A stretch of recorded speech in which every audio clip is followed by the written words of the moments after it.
Si Cuba fuese el paraíso que pinta el régimen de Miguel Díaz-Canel, 6 jugadoras de la selección de hockey y unas basquetbolistas no se hubieran separado de la delegación en la ceremonia de clausura de los Juegos Panamericanos Santiago 2023. ¿Para qué? Para fugarse. A nadie escapa que Cuba es una dictadura que no ha permitido elecciones libres ni libertad de prensa desde 1959 y que arrestó a más de 1.000 personas durante las masivas concentraciones antigubernamentales del 11 de julio de 2021. Curiosamente, Cuba fue elegida para integrar nuevamente el Consejo de Derechos Humanos de la ONU, creado en 2006. El país tiene una de las tasas más altas de presos políticos del mundo. En 2008 firmó la Declaración Universal de los Derechos Humanos de 1948, pero no la ha ratificado. Dato que surge del artículo Cuba y los pactos internacionales de derechos humanos, las ratificaciones que nunca llegarán, de Julio Fernández Estrada, doctor en Ciencias Jurídicas y licenciado en Derecho y en Historia por la Universidad de La Habana. El artículo se puede leer en cadal.org. Y la pregunta para Julio es, bueno, Cuba firmó tarde la Declaración de Derechos Humanos, ¿y por qué no la ha ratificado? Bueno, muchas gracias, Jorge. Muy importante y muy interesante esta pregunta que haces. Es un tema que siempre ha sido como una obsesión en las últimas décadas en Cuba, para la sociedad civil cubana, incluso para la sociedad civil más oficial, porque el tema de los derechos humanos ha estado sobre la mesa de diferentes maneras. Ese es otro gran tema de cómo se ha manejado esto por debajo y por encima del tapete, como decimos nosotros en Cuba, el tema de los derechos humanos, que sigue siendo un tema muy tabú, ¿no? Pero lo que sí es interesante es que, bueno, Cuba tuvo una participación muy importante en la creación, difusión y la misma constitución de la Declaración Universal en el 48 como país, como Estado, pero los pactos que se hicieron en la década de los 60 y se pusieron en vigor en los 70, 66, 76 exactamente. Cuba, como usted acaba de decir, lo firmó muy tardíamente en el 2008. Pensamos que iba a ser un paso importante para el acercamiento a Cuba a los instrumentos internacionales de derechos humanos de Naciones Unidas, pero en la práctica lo que ha sucedido es que el Estado cubano se ha justificado de manera, además de que diríamos nosotros, obstinada, se ha justificado siempre, año tras año, de no haber ratificado estos pactos por cuestiones formales o burocráticas o de estudio, de investigación, de instrumentación, supuestamente, pero sin ninguna base ni jurídica, ni política, ni institucional. Todo el mundo sabe, realmente sabemos por qué es, pero en la práctica, Cuba no ha ratificado los pactos, ninguno de los dos. Todavía es más raro que no haya ratificado el Pacto de Derechos Económicos y Sociales. Tampoco ha ratificado, evidentemente, el de derechos civiles y políticos. Este es más lógico para la comprensión de cómo maneja Cuba los derechos humanos, pero en cualquier caso, la respuesta rápida es el Estado cubano no puede cumplir con el carácter vinculante que es de estos pactos. Cuba podía ser parte de la Declaración Universal porque no tiene carácter vinculante. Es un documento muy importante, pero es un documento de referencia cultural, de referencia política y ética, también jurídica, pero el Estado cubano no la ha incorporado en ninguna ley interna del país, en el ordenamiento jurídico cubano, y por lo tanto los pactos pondrían al Estado cubano y al gobierno cubano y a la administración cubana en un conjunto de obligaciones que hasta ahora nunca ha tenido. Esa es la respuesta rápida de esto. ¿Qué regulan los pactos internacionales? Bueno, los pactos internacionales lo que hacen es realmente poner los contenidos de la Declaración Universal del 48 en un carácter ya eminentemente jurídico coactivo, es decir, y con un carácter mucho más imperativo, más vinculante, decimos nosotros en el mundo del derecho, que obliga a las partes que ratifican, a los estados que ratifican estos pactos, que se convierten en partes de este convenio internacional y de estos convenios, y después de los protocolos facultativos que tampoco Cuba evidentemente ni ha firmado ni ratificado, dentro de una institucionalidad, mecanismos de control, mecanismos de observación, obligaciones a tener normas e instituciones en el derecho interno y en el Estado nacional, en los estados nacionales correspondientes que hagan, que permitan el cumplimiento real de lo que está en estos contenidos. Lo que está contenido aquí realmente es un desarrollo de la Declaración Universal, pero separando los derechos económicos, sociales y culturales en el primer pacto y los derechos civiles y políticos en el segundo.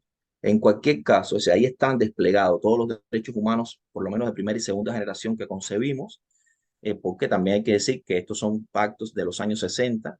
La lógica de los derechos humanos es que ha habido un progreso también en la concepción de los derechos humanos de tercera, de cuarta generación, derechos colectivos, derechos de los pueblos, derechos de nuevo tipo, que eso es lógico que existan, porque también acá hemos cambiado nosotros y ha cambiado el mundo.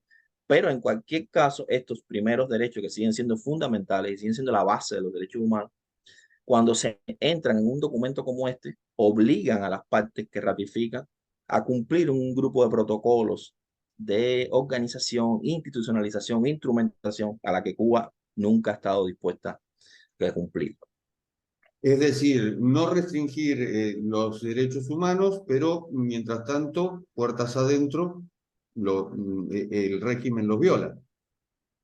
Sí, el problema está en que si usted hace un análisis de cómo ha sido la institucionalidad política y jurídica de Cuba desde el año 59 en adelante, ha sido un desmontaje paulatino del Estado de Derecho. Ha sido un ataque a las organizaciones, instituciones, estructuras de protección de derechos individuales y colectivos, de posibilidad de acceso a la justicia. Por otro lado, del 59 en adelante, parecía que los derechos económicos, sociales y culturales no eran el problema de Cuba, porque Cuba tuvo un salto muy fuerte en indicadores de eh, acceso a la educación, a la cultura, al deporte, a un grupo de cosas que eran novedosas para el estatus cubano anterior, en cantidades que están probadas, es decir, son como los grandes méritos de los años 60 y 70 en Cuba, que en la actualidad tampoco ya son esos indicadores reales. Es decir, hoy los derechos económicos, sociales y culturales sufren tanto como los derechos civiles y políticos, cosa que fuera de Cuba no se conoce tanto, pero hay una depauperación tan grande de la estructura, de la logística, de las instituciones. Está una crisis económica sostenida de tantas décadas que es imposible hoy mantener atención de salud de calidad, educación de calidad, cultura de calidad, deporte de calidad. Todo esto se puede probar con números, es decir, incluso los números que el propio gobierno cubano maneja en la ONEI, en su organización que da datos oficiales. Incluso esos datos no son datos buenos hoy los que aparecen, disminución de la esperanza de vida, aumento de la pobreza, crisis migratoria enorme. En los últimos 2 años, más de medio millón de cubanos y cubanas han salido del país solo hacia los Estados Unidos. La cifra para el mundo entero es enorme. Es decir, no solo fueron las 7 deportistas que acaban de salir de la delegación cubana de los Juegos Panamericanos, son medio millón de personas en los últimos 2 años solo para los Estados Unidos. Es decir, hay una enorme, el único grupo poblacional en Cuba que crece es de las personas de más de 60 años. En Cuba hay decrecimiento poblacional, mueren más personas de las que nacen. La crisis de la COVID-19 fue gigantesca, aunque los números que el gobierno manejó eran números muy reducidos por la forma en que se midió, en que se hizo el protocolo estadístico de la pandemia en Cuba, pero de todas maneras, hoy, por ejemplo, en los últimos años, miles de médicos, enfermeros, enfermeras, personal de la salud ha emigrado. También son datos que el gobierno cubano ha tenido que reconocer, no los puede sustituir. Todo esto es enorme. Ya desde hace 30 años empezó un éxodo masivo de la educación. Cuba tenía unos indicadores de educación para el área de América Latina muy buenos en los años 80, pero aquella década era como una década realmente artificial. Cuba estaba mantenida por un soporte económico, cultural, político, estratégico, militar del campo socialista que hace muchos años no existe. En estos momentos, Cuba se quedó hace muchos años sola, tratando de sobrevivir. Cuando digo sola es porque tenía que resolver financieramente, económicamente, institucionalmente todos sus problemas y no lo has podido hacer. Y por lo tanto, hoy lo que tenemos es una población que escapa, una pobreza gigantesca, personas que mueren cada vez más jóvenes. La mortalidad infantil cubana, que era de las más bajas del mundo, ha ido creciendo paulatinamente en los últimos años. La mortalidad también de las madres al momento del parto, es decir, cosas que antes eran inauditas en Cuba hace 40, 30 años. Hoy ya no es así. Hoy cada vez nos parecemos más a lo que el mundo entero conocía del tercer mundo, del mundo subdesarrollado. Entonces nosotros éramos como un bicho raro que no teníamos esos problemas. Sabíamos que teníamos problemas con los derechos civiles y políticos, siempre los tuvimos. Los que no los reconocían eran porque no querían ver la realidad. Pero es que ahora tenemos problemas con todos los derechos humanos. Y sin embargo, sigue ocupando una banca en el Consejo de Derechos Humanos de la ONU. ¿Cuál es su lectura? La lectura yo creo que es que todavía hay una altísima legitimidad del símbolo que es la revolución cubana que ya no existe, ¿no? Aquella revolución que fue, que como ustedes saben, en el discurso político cubano es una revolución viva, es decir, nosotros tenemos una revolución que sigue en el poder, incluso se habla del gobierno como el poder revolucionario y ese tipo de cosas que antes la gente la aceptaba porque la generación histórica de la revolución se mantenía ahí, pero después ha ido desapareciendo, aunque todavía están ahí muchos de ellos. Y parece ser como que es una herencia, una especie de legado de aquel proceso que sigue en el poder. Tiene una parte de realidad, que es que el gobierno es el mismo. Es decir, en Cuba no ha habido una alternancia política lo suficientemente fuerte ni real como para decir que hay otro gobierno. Por lo tanto, el gobierno es el mismo. Yo lo considero el mismo también.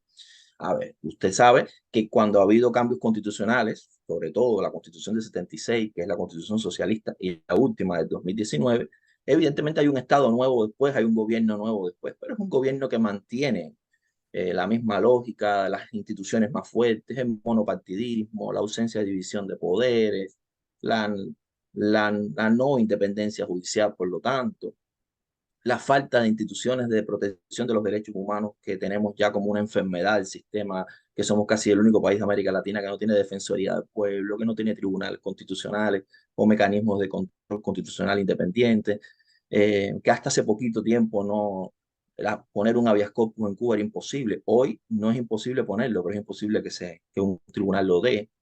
Tenemos un recurso de amparo de hace un año, que es un recurso de amparo verdaderamente miserable, porque es casi imposible lograr algo con eso, pero es de hace, está por primera vez en la Constitución en el 2019, con una ley de desarrollo muy pobre. Entonces, eso no me hace a mí pensar que tengamos un gobierno nuevo realmente, ¿no? Uno lo puede decir formalmente, pero no es así. Es decir, el apellido Castro no pesa tanto como el sistema implantado. Exactamente. Eso me parece una síntesis muy buena. Yo siempre he defendido que más allá de los liderazgos carismáticos de la Revolución Cubana al principio y todo eso, que evidentemente son muy importantes en el caso de Cuba, son importantes en cualquier contexto, en el caso de Cuba son decisivos, pero el sistema es mucho más que esos liderazgos. Hay un sistema construido, hay una cultura ciudadana construida, hay un sistema de educación que fue exitoso desde el punto de vista de la instrucción durante muchos años y produjo un tipo de ciudadanía, una ciudadanía que es apta para no tener pensamiento crítico, para no contradecir a poder, para reconocer, aceptar y en todo caso participar en un consenso pasivo, masivo. Yo creo que es la ciudadanía que se produce con el totalitarismo. Por lo tanto, no estamos inventando nada nuevo. Somos parte de esa ciudadanía, cada uno de nosotros. Yo nací en el año 75, nací un año antes de la Constitución socialista y he vivido todo el tiempo en ese sistema. Es decir, lo conocemos como ciudadanos adentro y sabemos cómo funciona y sabemos lo que tuvo de bueno, lo que tuvo de tranquilo, de pacífico y lo que se ha ido destruyendo, lo que se ha... Sí, entendemos, con su pregunta, entendemos que la gente siga creyendo que ese es el sueño al que debió aspirar América Latina, entendemos que mucha gente se sienta que no puede dejar ese sueño de la mano. Lo que nos parece raro es que la gente no vea que la realidad de Cuba hoy no tiene nada que ver con ese sueño y que hay mucha gente presa y que hay mucha gente pobre y que no hay justicia social y que no hay ningún tipo de alternativa democrática. No somos una democracia, no somos un Estado de Derecho. Y la verdad, yo no creo que haya que buscar la ayuda en el exterior. Yo creo que el pueblo cubano debe tener protagonismo en esos cambios. Pero es muy cómodo verlo desde el exterior, es decir, idealizar una revolución de hace más de 60 años, creer que es la utopía, cuando en realidad, bueno, los resultados están a la vista. Así mismo es. Sí, por eso le decía que hay una legitimación histórica, hay un acompañamiento histórico. También hay otra cosa que no podemos perder de vista. Hay un Estado con mucho poder. Es un Estado pobre por su infraestructura, pero es un Estado que tiene una gran, una potencialidad tremenda, que es la de, a ver si, de tener un gobierno uniforme y sin alternancia durante tantos años. Y esto evidentemente para las relaciones, para los contextos, para los vínculos políticos y estratégicos, para la diplomacia, tiene un peso. Es decir, hay una diplomacia cubana poderosa en el sentido de que tienen unos vínculos históricos que otros gobiernos van cambiando y Cuba no lo cambia. Tienen deudas políticas, relaciones políticas, ascendencias políticas que la mayoría de la gente no entiende, no comprende o no evalúa, yo creo, en toda su magnitud. Y tienen una pericia, tienen una manera de hacer las cosas. Yo creo que ese discurso funciona, porque si no, no viéramos este tipo de cosas. Es decir, hay que entender que ahí hay un éxito también desde el punto de vista, bueno, podemos decir, ¿cuántos países del mundo denuncian la situación de Cuba? ¿Cuántos países del mundo hacen otro tipo de cosas o por lo menos le dicen al gobierno cubano, nosotros no tenemos problema con el pueblo cubano, pero vamos a hacer las cosas diferentes, ustedes no pueden seguir haciendo esto? Pasa muy poco, realmente pasa muy poco. No estamos hablando ni de izquierdas ni de derechas en el mundo, estamos hablando de que los centros, las derechas y las extremas derechas tampoco rompen y tampoco exigen nada al gobierno cubano. No podemos echarle la culpa a las izquierdas que están en el poder, porque no son la mayoría en el mundo. Y por lo tanto, el gobierno cubano tiene una ascendencia, yo creo, todavía en el mundo. Bueno, de hecho han exportado la revolución o el modelo. Nicaragua, Venezuela, y siguen los nombres, ¿no?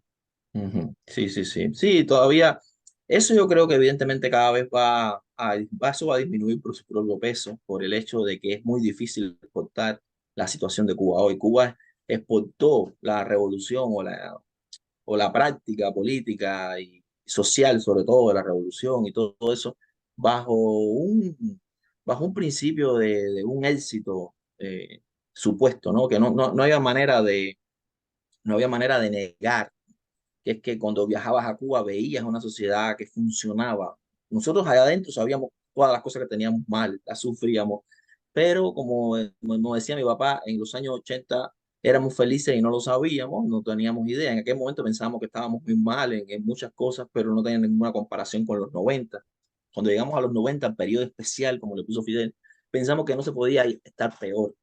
Y la lección es que nosotros siempre vamos a estar peor. Si la lección del pueblo cubano hoy es que estamos esperando siempre una situación peor, porque la de ahora no tiene comparación con el periodo especial. Ahora es una crisis de cada cosa. Hoy tenemos crisis, bueno, la más grande de todas es que es una crisis hoy lamentable y triste de la nación cubana y de la cultura cubana, porque un pueblo que está huyendo y una nación que es abandonada por su gente está obligando a un destino.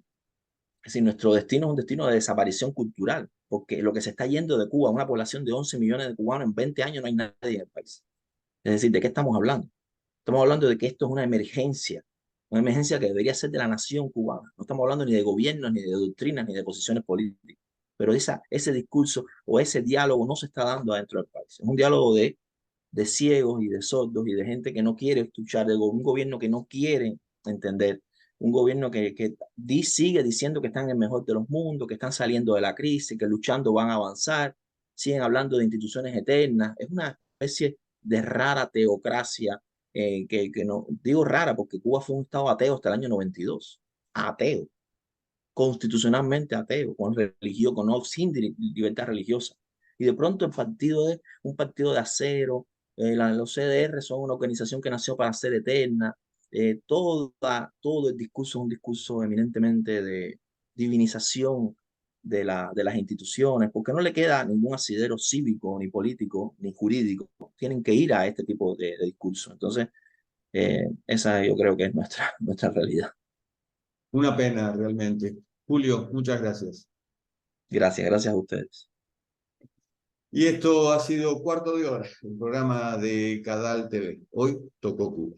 Nos reencontramos en la próxima. Chao.